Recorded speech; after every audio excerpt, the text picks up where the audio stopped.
How do you like that? Canadian expert, huh? I'm just decreeing myself a Canadian expert. Like I'm one of those like avatar experts that just decrees himself an expert on dating and girls, right?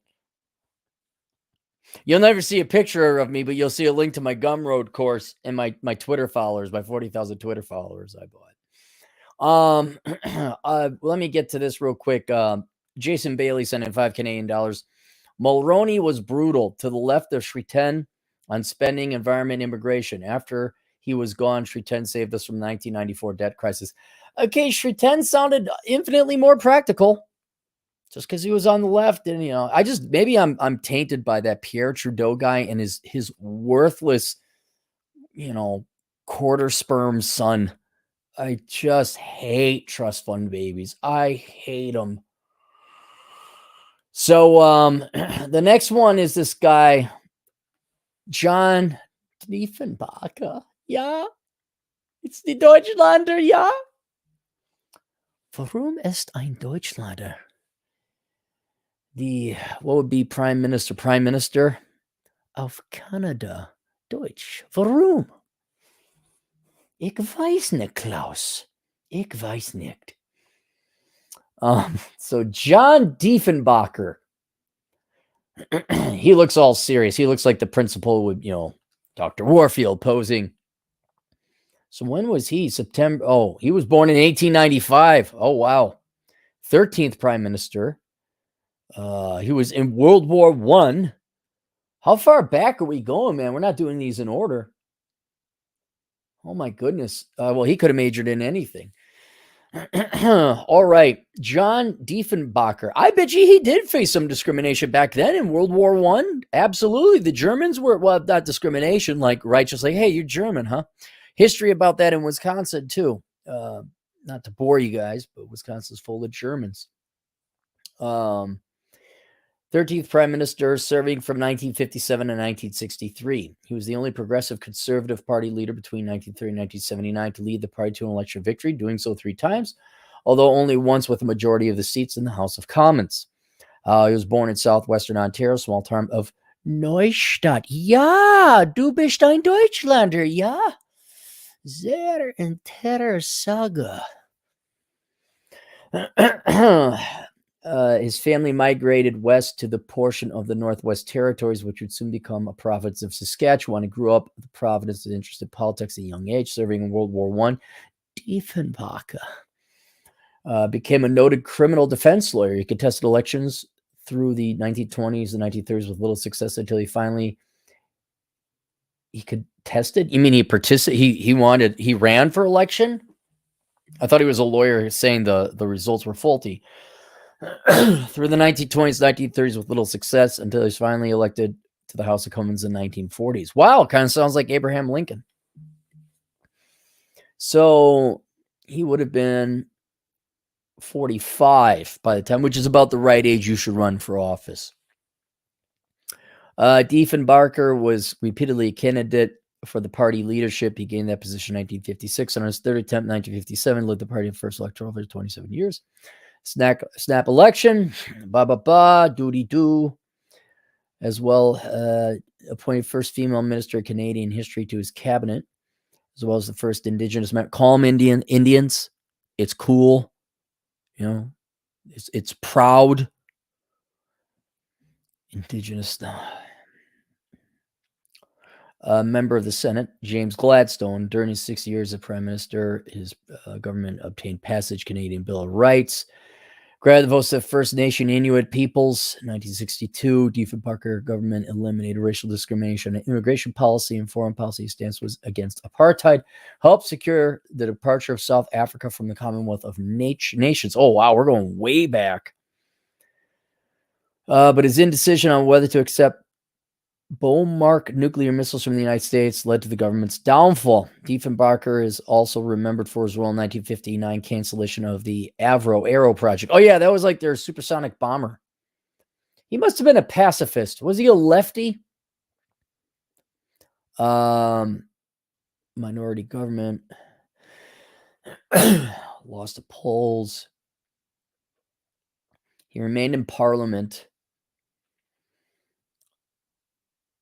for 16 more years, dude.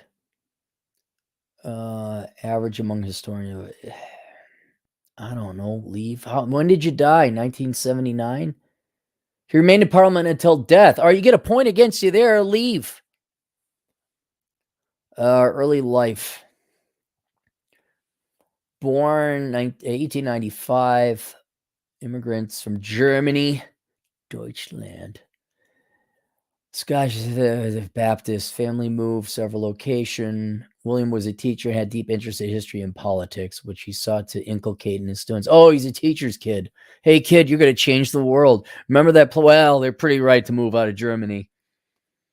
He had remarkable success doing so. 20 sons of 4, including his son John, served with conservative MPs, Canadian Parliament. Okay, so this guy did not come from wealth.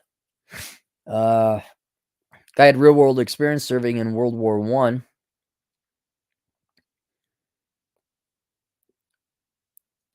Felt that John probably had greater opportunities. Interested in politics early. He told his mother at the age of 8 and 9 to be someday prime minister. Sure, kid. I'm just looking for any work when he was a younger man.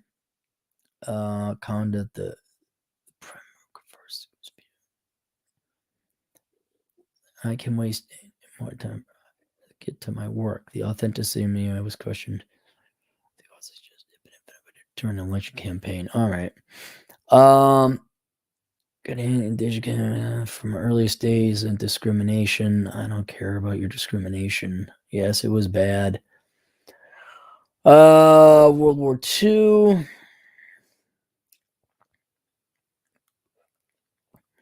Bachelors of Arts, Masters of Arts, commissioned as lieutenant. 3 junior officers. Boo, boo, boo. I just want to see if he did anything aside from military as the first real job.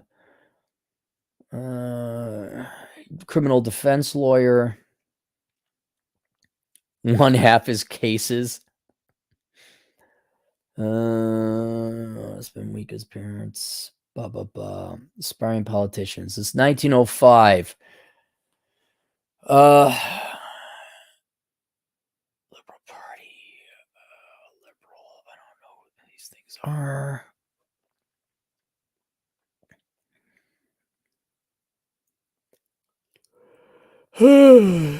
He wanted to become a politician way too much. That's what concerns me. So he didn't come from wealth.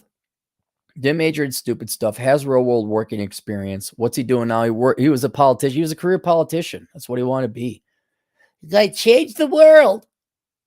So he gets a score of 1. What I want, because everything else is just he was a career politician. Would I want to have a beer with him? No, I don't care about career politicians. I just don't. I mean, maybe if we want to talk about World War I, I'm like, oh, you're going to save the world? Oh, yeah, you're just going to sit there all day and then go, okay, fine. And to want to be a politician so early, so consistently, no. And I'd have to look more at his policies, but I'm sure it's softer and lefter leaning, which does not interest me at all. And then, should he have ran for office? He could have. I wouldn't have voted for him, but he could have. He did more than modern day politicians do. Served in war, had real world working experience. The current boy in there. He just is. His expertise is being the son of a premier and being rich. He didn't earn it. He just gets it. So yeah. So that was John Diefenbaker. Now let's see if the Canadians tell me anything I should know about him.